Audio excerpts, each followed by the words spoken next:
Good morning, good afternoon, or good evening from wherever you are. This is a University of Liverpool online webinar.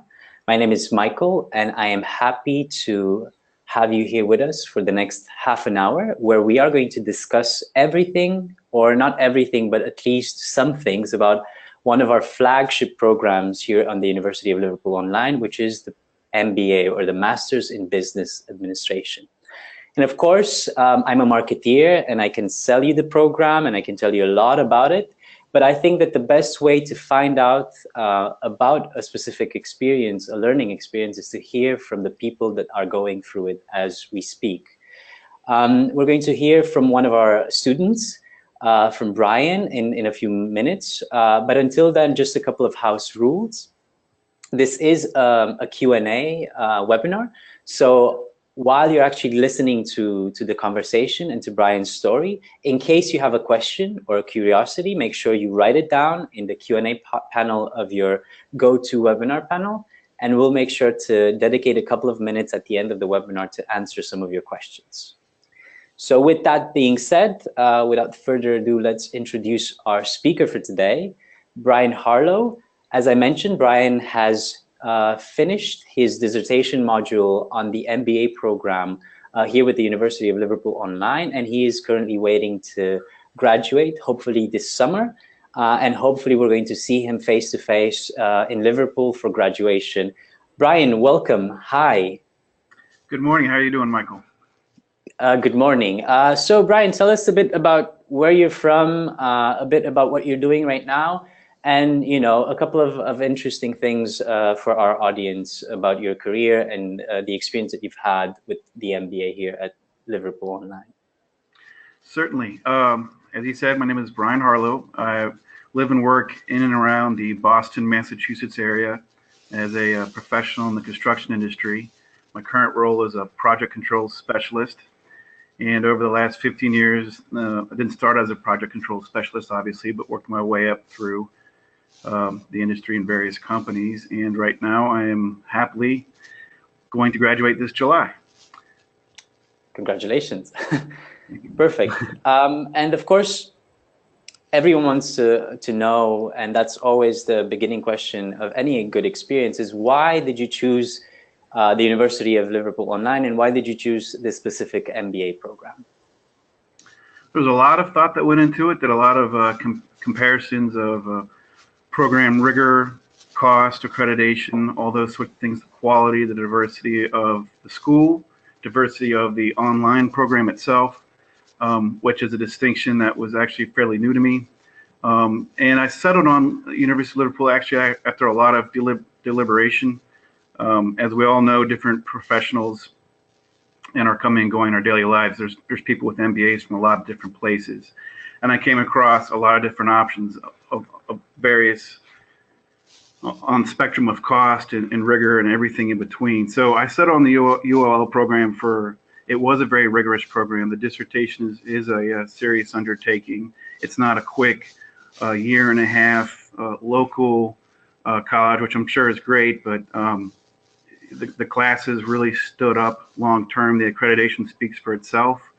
The cost was I thought fair, meaning it wasn't a bargain basement program that you can get anywhere, that really doesn't hold up, doesn't have any intellectual heft, as well as the very prestigious accreditation. So the quality of the program, its rigor, its cost, the experience of the faculty, the diversity of the university staff, as well as the student population, was a really unique offering in the world of diverse college programs. It's wonderful to hear. And I know that in one of a previous conversation we've had, you mentioned that accreditation was quite important. Why was that? Why was the accreditation aspect of it so important for you?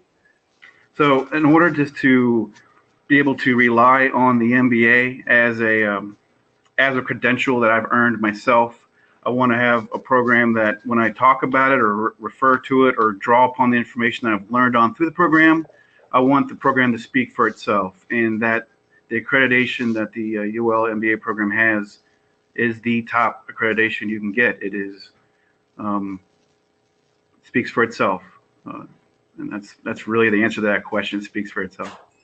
Perfect.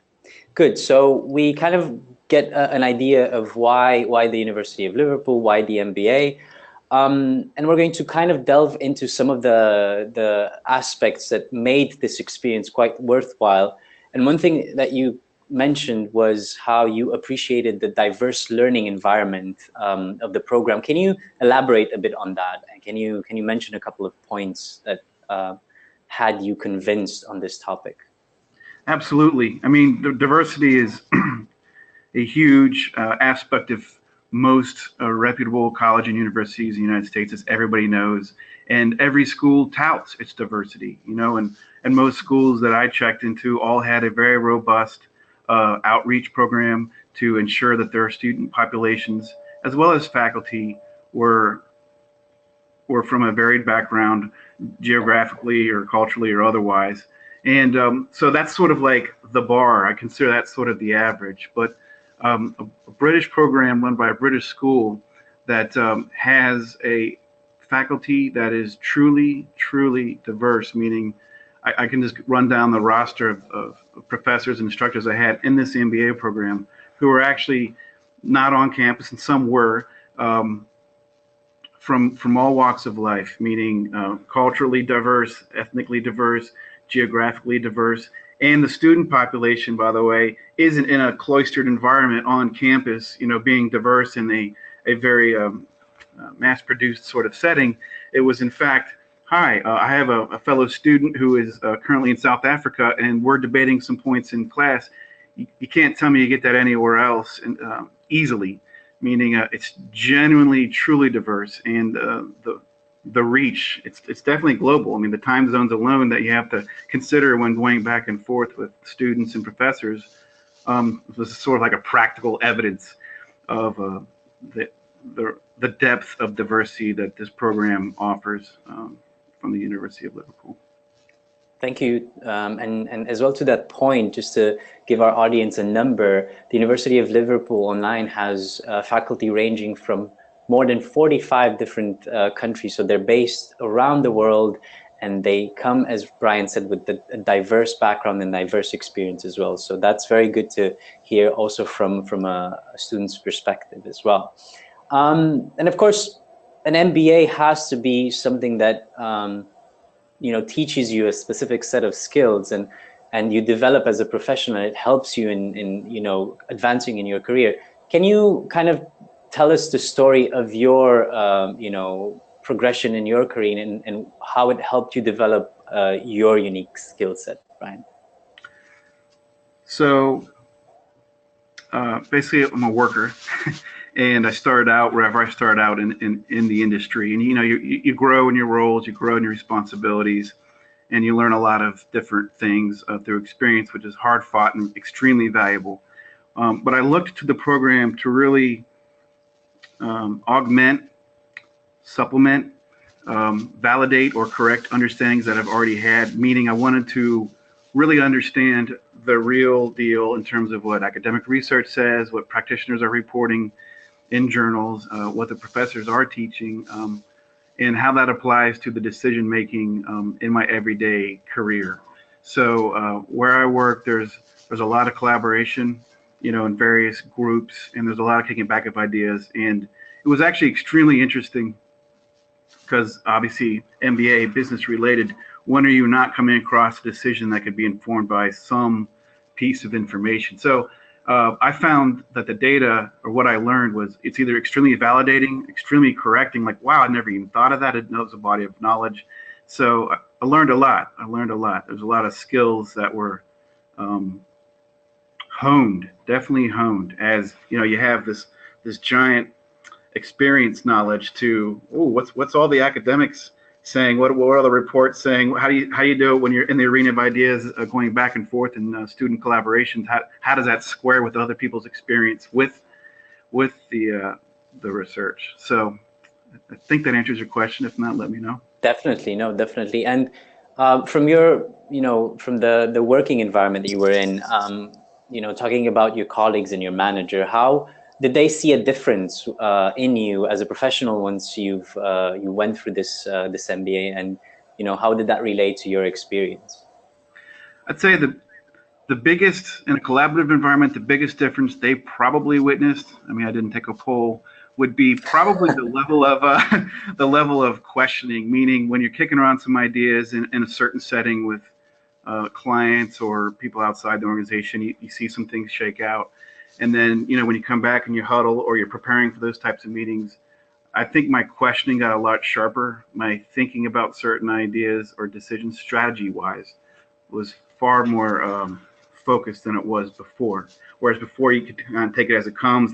It is the way it is because that's the way it is. As opposed to now you're like, oh, well, I just took a human resource management course and we had some very interesting writings about why things are done, where they're headed or not headed, and applying that to just how you see things shake out in the real world was a real treat for me, frankly. It was like, wow. And that's just one class, but I'd say the level of involvement, the level of critical thinking to strategy decisions made or being discussed and contributing those types of conversations. Brilliant, brilliant. And we do have one question from one of our audience. I might think that it is related. Have the program instructors worked in executive positions in the business? Have they started a business, secured funding, launched a product? What's the background of some of the faculty that supported you and taught you on the program? Well, let me think about that one. I'm thinking of an innovation and change course I took. Really enjoyed the instructor there, and she wasn't a business executive, but you could tell she was published. She was published in a reputable peer-reviewed journal, which is pretty exciting. Meaning she's on the front end of the research and development there, because innovation and change is a developing field, at least from my point of view. I know my marketing professor was extremely involved. I couldn't even tell you everything that he's involved in. He may not qualify as a straight up executive, but then again, he may, in fact. He was involved with extracurricular, I'll say, publications, marketing publications. I think the short answer is some yes, some no. And it largely depended on what you'd think. Like marketing, sure. HR, for sure. That person now I'm remembering was definitely a human resources professional, and it showed also in his requirements in questioning in the course. Okay, thank you so much, and thank you, David, for that question. Thank you, for these insights, because it's always very good to hear how it actually impacted our students, and I can tell that from your stories, you had a lot to gain, and you still have a lot to gain, and it's something that you're going to take throughout your career. So that's a good point. The next thing that we want to discuss, and it's something that we've picked up from a lot of the conversations that we've had previously, is that you had quite a good experience when it came to the collaborative learning environment. And maybe you can tell our audience a bit about the experience of having this collaborative environment and how you managed to, what was your perspective and your approach on that? Because I think that some of the points that you made were really, really good. Sure. If anybody has any questions, this is probably a wide open field, but I thrive in person-to-person interactions in terms of understanding expectations, meeting expectations, and in an online interaction, you can sometimes feel very isolated, meaning, wow, I have a pile of work and a pile of deliverables. Am I on the right track? And of course, you can always request clarification from the instructors, but I found that building allies, building relationships, developing relationships with fellow students was integral to not surviving, but managing the tough challenges that you're inevitably going to occur while you go through the program. I can expand on that if you like, or definitely, please. No, please definitely expand, because that's curious to hear. Okay, yeah. So, if I could do it all over again, I probably would have started out stronger in the very first module, reaching out to fellow students. So in the beginning, everyone's very excited. Everybody is sort of rushing into the collaborative assignments and kicking your ideas back and forth, and you sort of have that that new day, sort of everybody's excited. And you don't have to go in and be like, hi, I want to build a relationship with you, but you can reach out on the side. So if you're responding to somebody's post, someone's well thought out academic post, doing their level best to be a critical thinker, I found sometimes, especially if you're taking a contrarian view or some other view that was just different, or throwing in another nugget like, well, this is my experience from my business experience applied to this topic. What about you? Sometimes I would send private messages or direct messages, on the UOL email, just or in the classroom one-on-one, just to say, hey, what'd you think? Some quick note to say hi, not sharpshooting, but what'd you think about this? Are you prepared for the module project? Because most modules had projects, and those are all very serious undertakings. I'd say on par with or getting close to a dissertation, meaning they're not just a quick thing you slam together in a weekend. So, and you start to see similar names through some classes, and other times not at all. But I found that I didn't mean to, but you ended up like building up long term. Like, hey, it's good to see you in this class. How's it been since leadership course? And what are you thinking about this collaborative assignment for the accounting course? And how are you making out with it? What do you think about this requirement? I mean, just having some sounding boards and knowing you're not quote alone in your office doing your homework by yourself, that goes a long way. Brilliant. And the collaborative learning part was just one part of all of the things that you had to do within each module. Of course, there are different projects that you have to submit and different tasks that you have to work on. And of course, one of the questions that we get quite often was in terms of time investment. How much time did it take you to put towards all of these tasks? Because always people have this in their back of the minds. How much time do I need to invest if I want to take up an MBA? And what was your experience with this, Brian? Well, my experience was a lot of time. I couldn't give you, for instance, it's been a little bit. I'd have to think about it, but I had a regimentation. Some people are highly regimented, some aren't. I had like a Tuesday is going to be my reading assignment day. Wednesday I'm going to thinking about the assignments. Thursday and Friday and Saturday is more like diving in, depending on the difficulty of the project, the assignment, because it's all time based. So you're kind of never just like checking in one day and coming back next week, unless you're a smarter person than I. I do work full time, fully engaged, meaning I'm not checking in 8 hours a day for my full-time engagement. So the work, you just had to make time for it. But as students get used to the rhythm of different modules, you'll start to get a really firm understanding of, I need to do this to do that. And I would say that weekends are heavier, but it's not like you can turn it off, for me at least, during the week, just because you're always balancing life, career and school, of course. Thank you so much. We have a question from the audience, and the question goes, do you think that the Liverpool MBA is suitable for entrepreneurs or those thinking of starting their own business? That's a good question. Entrepreneurial classes are certainly different than the ones that I chose. I wasn't oriented toward entrepreneurialism. I recall that there were other students who were oriented that way, and there were classes that were offered, modules that were offered that were geared towards entrepreneurialism. I mean, that's a loaded question because, are you talking about starting something in your garage? Do you already have investors and a plan, and you're looking to really put some shine on that business plan and offering? And are you concerned about B2B and everything else and all the other jargon that would apply? But I mean, as with anything, the marketing class alone is going to teach you how to do your own analytics. That's a big deal. So, I mean, short version, how could you not say it wouldn't? There's going to be something you're going to learn from it. And that's how I'd answer that question. And there are elective courses as well on the MBA course. So there are elective tracks, and one of them also tackles the idea of entrepreneurship as well. So it also looks into that aspect of anyone who wants to go in a business by themselves or wants to venture in opening up their own company. So you get support on that as well. Okay, perfect. Let's see. Another question. We are actually kind of segue in the Q&A section. So how did the diversity of professors impact the responsiveness to questions or requests? So you have all of these people around the world. Was it easy to communicate with them, to ask them for certain things, and did it take them, were they responsive to your needs as well? Right. So yeah, a good bit of advice there as you consider the module that you're undertaking or maybe undertaking would be to consider your questions in advance, meaning they were always very responsive. I would always get an answer.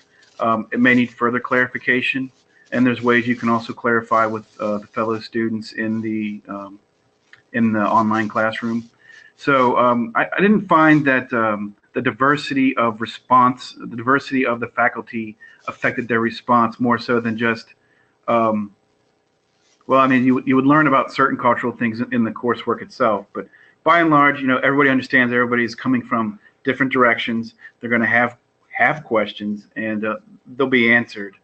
I found that the diversity of the faculty and the fellow students and my fellow students varied quite a bit by the diversity, a lot, meaning obviously for example, the HR professor had a lot of really interesting points of view to challenge your ideas, to challenge what you were asserting, what I was asserting, but was very cognizant and respected the experience of the students, meaning, I'm not a spring chicken. I've been in the business at least, I think 15 to 20 years now. I have experiences that I know this is what I found to be true. The research says this, and I think that the answer is this.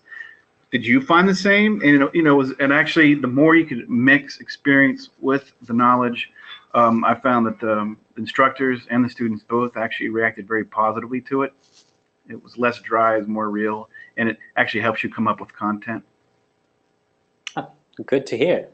And another question, this is more related to, maybe future plans. So the question is, taking into account that you're almost finished with your MBA, what kind of career perspectives do you think it opens up for you personally?